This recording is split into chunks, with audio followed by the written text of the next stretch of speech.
Olá, meu irmão, minha irmã, a graça e a paz do Senhor Jesus. Nós estamos iniciando neste instante a comunidade em oração. A comunidade em oração reúne-se diariamente, de segunda a sexta-feira, sempre às 18 horas. E é uma live oferecida pela Igreja Assembleia de Deus Rio, situada na rua Campo de São Cristóvão, 338, bairro Imperial de São Cristóvão.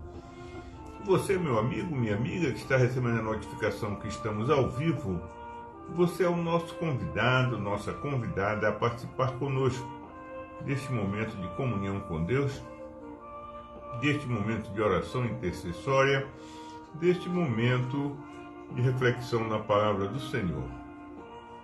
Vamos orar para iniciarmos? Chegamos até a Tua presença, meu Deus, neste momento especial de intimidade contigo, momento de oração, momento em que reunimos a comunidade, Senhor, para juntos buscarmos as respostas, para juntos, ó Pai, manifestarmos a nossa adoração a Ti, meu Deus. Tu és o Deus que possui as palavras de vida eterna. Por isso nós buscamos na Tua palavra, Senhor, respostas. Nós buscamos na Tua palavra soluções. Nós buscamos na Tua palavra caminhos, Senhor, que nos levem a uma vida tranquila, a uma vida de testemunho da Tua presença em nossa vida. Pedimos, Senhor, a Tua direção. Invocamos que o Teu Espírito Santo nos conduza e nos inspire, não só nestes momentos, mas em todos os momentos da nossa vida. Abençoa os irmãos e irmãs, ó Pai, que estão conectando conosco já, aqueles que irão se conectar ao longo desta live e aqueles que receberão por compartilhamento. Que todos possam ser abundantemente abençoados por Ti. Em nome de Jesus oramos e agradecemos. Amém. Estou com a garganta um pouco afetada hoje, amados. Peço desculpas. Porventura, ao longo da live, eu venha tossir ou pigarrear, né? Como diz o ditado, né? A garganta não está muito legal hoje, não. Mas nós vamos estar falando hoje sobre o sofrimento, né? Aquilo que o sofrimento produz nas pessoas. Ninguém gosta de sofrer. Ninguém. Ninguém gosta de passar por situações de dor, de enfermidade. Ninguém. Se alguém disser que gosta de sofrer, a gente vai logo dizer assim, olha, essa pessoa não está bem da cabeça, né? Porque realmente o sofrimento é algo que não só nos preocupa, mas nos martiriza, né? Vamos ler o texto que se encontra na segunda carta aos Coríntios, capítulo 12, versículos de 7 a 10. Segundo aos Coríntios 12, de 7 a 10, diz assim: E para que não me ensoberbecesse com a grandeza das revelações, foi-me posto um espinho na carne, mensageiro de Satanás, para me esbofetear, a fim de que não me exalte. Por causa disso, 3 vezes pedi ao Senhor que o afastasse de mim. Então ele me disse: a minha graça te basta, porque o poder se aperfeiçoa na fraqueza. De boa vontade, pois, mais me gloriarei nas fraquezas, para que sobre mim repouse o poder de Cristo. Pelo que sinto prazer nas fraquezas, nas injúrias, nas necessidades, nas perseguições, nas angústias, por amor de Cristo. Porque quando sou fraco, então é que sou forte. Amém? Louvado seja o nome do Senhor. Irmãos e irmãs, antes de eu me tornar cristão, eu zombava de outras pessoas. Eu era um zombador, vamos dizer assim, né? Então, a partir do momento em que eu aceitei a Jesus, a partir do momento em que eu me tornei seguidor de Jesus, eu fiquei chocado ao descobrir que eu era o único a ser ridicularizado. As pessoas estavam rindo de mim por causa da minha fé em Cristo, com certeza. Um ambiente que eu vivia quando eu fui alcançado pelo Evangelho era um ambiente misto, onde haviam pessoas dos mais diversos segmentos, pessoas que criam em Deus, pessoas que criam em outras divindades, vamos dizer assim, né? E pessoas que não acreditavam em nada. Quando se falava em religião, eles estavam fora. E eu era um cara que, apesar de eu me confessar cristão, mas eu era um zombador, zombava dos outros grupos e etc. E quando eu fui alcançado pelo Evangelho, aí eles começaram a cair na minha pele também, né? Não aqueles irmãos, mas os que eram parceiros antigos, né, de zombaria, começaram a fazer chacota a respeito da minha pessoa. Então eu quero dizer a você que o apóstolo Paulo passou por essa situação, mas de uma maneira muito mais intensa. Por quê? Porque Paulo, ele era um perseguidor. Ele foi um dos maiores perseguidores da igreja, na época do início da igreja, né? Vamos dizer assim, da igreja primitiva. Paulo, ele enchia as cadeias de cristãos. Ele consentiu na morte de Estevão. Então ele era um perseguidor ferrenho. Mas por que ele fazia isso? Ele era um doutor da lei. Paulo foi ensinado, né? Ele aprendeu da lei aos pés de Gamaliel, que na época era um dos rabinos mais conhecidos e respeitados no judaísmo. Então, na visão de Saulo de Tarso, na visão de Saulo, o cristianismo era uma heresia. E ele perseguia os hereges. Então, quando ele foi alcançado pelo Evangelho, ele também foi, menosprezado pelos judeus, e os cristãos não acreditavam na conversão dele. Mas o problema é que Paulo era um homem que tinha conhecimento. E ele, tomado no caminho de Damasco, ele teve uma visão, e ele conversou com Jesus. Ele ouviu de Jesus, e ele ficou cego quando ele levantou daquele encontro.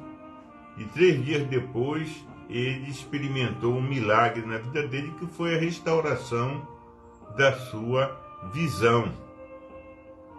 Então, o testemunho de Saulo de Tarso até hoje impacta as pessoas. E ele era um pregador persuasivo. Ele era um pregador poderoso. E ele incomodava os líderes religiosos da época, e esses líderes queriam vê-lo morto. Esse era o problema. Os cristãos descobriram o plano para matar Paulo, e eles elaboraram um plano para livrá-lo da morte. Ou seja, eles colocaram o Saulo, num cesto ou numa cesta, e durante a noite eles abaixaram ele pelo muro da cidade, para que ele pudesse fugir. Olha a ironia, Antes, algum tempo antes, ele era Saulo de Tarso, o notório perseguidor dos cristãos. E agora o caçador se tornou caça, ou seja, Saulo de Tarso agora está provando do seu próprio veneno. Lamentável, mas ele foi alcançado por Jesus. Então ele está sentindo na pele aquilo que os cristãos sentiam quando ele era o perseguidor. Então a Bíblia diz que tudo aquilo que o homem plantar, ele colherá. Ele está colhendo os frutos Ninguém acreditava na conversão dele. A própria mudança de nome dele, né, de Saulo para Paulo, nos dá uma visão da real transformação que ele experimentou, que ele vivenciou. O primeiro rei de Israel, o nome dele era Saul, né? Saul. E é um nome que contrasta com Paulo, porque Paulo quer dizer pequeno. Obviamente, Deus tinha transformado Paulo em um homem humilde, ou seja, Deus despojou Paulo daquela empáfia. Ele era um doutor da lei, era um homem, um judeu ortodoxo, mas ao se encontrar com Jesus, ao experimentar a conversão plena, Deus transforma de tal maneira que até o nome dele foi mudado. Sabe, queridos, às vezes nós queremos Deus para tirar da nossa vida coisas que nos causam dor. A grande maioria das pessoas hoje buscam a igreja, buscam a Jesus, justamente para se verem livres daquilo que causa dor, que causa sofrimento. E nós oramos incessantemente, incansavelmente, para que essas coisas sejam removidas da nossa vida. Mas eu faço a pergunta a você, meu amado, minha amada, e com essa pergunta eu encerro essa reflexão. Será que já paramos para pensar que Deus está usando essas coisas em nossa vida para nos transformar e nos tornar mais semelhantes a Ele? Porque nós lemos no texto que abrimos essa reflexão que por 3 vezes Paulo pediu ao Senhor que removesse da sua vida os espinhos. E o Senhor disse: Paulo, a minha graça te basta. Então muitas vezes nós estamos pedindo a Deus que remova da nossa vida alguma coisa, algum problema que a gente sente que nos incomoda, mas é justamente esse problema que nos mantém na presença de Deus. Justamente é esse problema, são essas coisas que nos colocam diante do Senhor de joelhos, clamando a Ele, buscando na palavra respostas. E a gente às vezes está tão preocupado com determinadas situações que a gente não escuta a voz de Deus dizendo para nós: calma, José, calma, Cristina, calma, Nelma, calma, Rani, a minha graça te basta. Aleluia.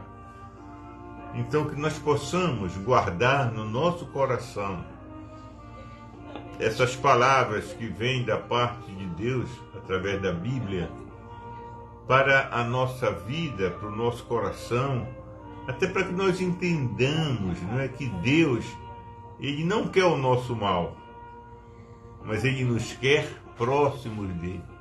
Ele nos quer juntos dele. Ele nos quer lado a lado com ele. E é justamente por isso que ele ainda não removeu esse espinho da tua carne, para que você possa experimentar no dia a dia a graça maravilhosa de Deus. Amém? Que Deus nos abençoe. Louvado seja o nome do Senhor. Vamos orar? Vamos orar. Nós te agradecemos, Senhor Deus, porque a tua palavra vem hoje nos trazer uma revelação que nos deixa mais tranquilos, nos deixa mais aliviados, ó Pai. Embora tenhamos tantos motivos para clamar como Paulo clamou 3 vezes a Ti que removesse da sua vida aqueles espinhos, mas a tua palavra nos mostra que a tua graça é suficiente para que nós possamos conviver com essas dificuldades. E que essas dificuldades são um motivo pelo qual nós nos mantemos sempre na tua presença, sempre buscando mais a tua face, sempre, Senhor, nos aproximando mais de ti e da tua palavra.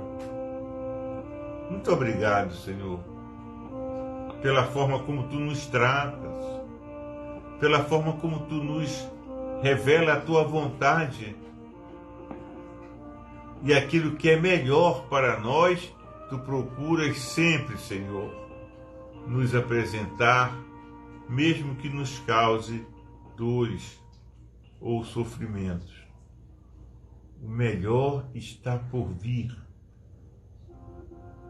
Por isso nós te agradecemos, Senhor, e te apresentamos todos os irmãos cujos nomes estão aqui no nosso caderno de oração. Pessoas que, como Paulo, clamam, Senhor, por uma alternativa, por uma solução nas suas diversas causas.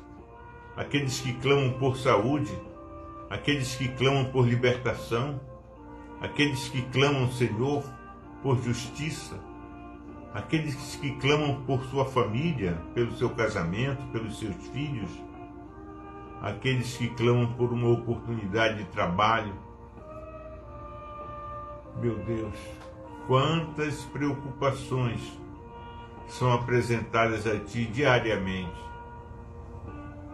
não só através do livro de oração, mas quando nós oramos pela igreja, quando nós te pedimos a autoridade do Espírito Santo cada vez mais, revestindo a tua igreja, dando aos pastores, aos pregadores, a autoridade espiritual para ministrar em nome de Jesus. Quando nós clamamos a Ti, Senhor, e pedimos pela nossa pátria, pelo Brasil, porque nós confiamos que Tu podes sarar essa nação, meu Deus. Sabemos, Senhor, que a Tua graça, ela é suficiente para nós. Mas nós gostaríamos, ó Pai, que o Brasil inteiro soubesse disso.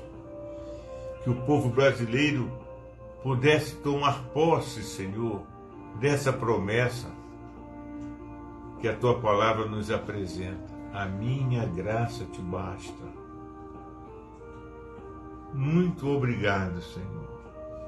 Abençoa, Senhor, cada irmão, cada irmã que conosco participa da comunidade de oração. Abençoa cada irmão, cada irmã, Senhor, cujos nomes estão no nosso livro de oração. Abençoa os pastores, nosso pastor presidente, pastor Giamax de Oliveira, os pastores auxiliares da nossa igreja. Abençoa, Senhor, dá crescimento a esse povo que se chama pelo Teu nome, meu Deus. Abençoa a nação brasileira, que o povo brasileiro possa ser alcançado pelo Teu Evangelho e que a Tua palavra seja suficiente para revelar a Tua maravilhosa graça a cada um desse povo, meu Deus. Em nome de Jesus nós oramos, em nome de Jesus nós te agradecemos, fazendo a oração que Ele nos ensinou, dizendo: Pai nosso que estás no céu, santificado seja o Teu nome, venha o Teu reino, seja feita a Tua vontade, assim na terra como nos céus. O pão nosso de cada dia nos dá hoje, perdoa as nossas dívidas, assim como nós perdoamos os nossos devedores. E não nos deixes cair em tentação, mas livra-nos do mal, pois Teu é o reino, é o poder e a glória para sempre. Amém.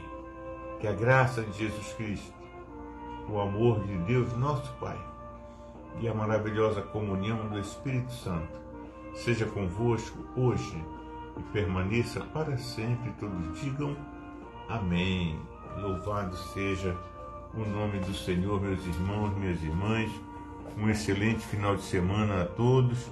Não se esqueça, segunda-feira nós estaremos juntos novamente aqui na comunidade em oração. Shalom.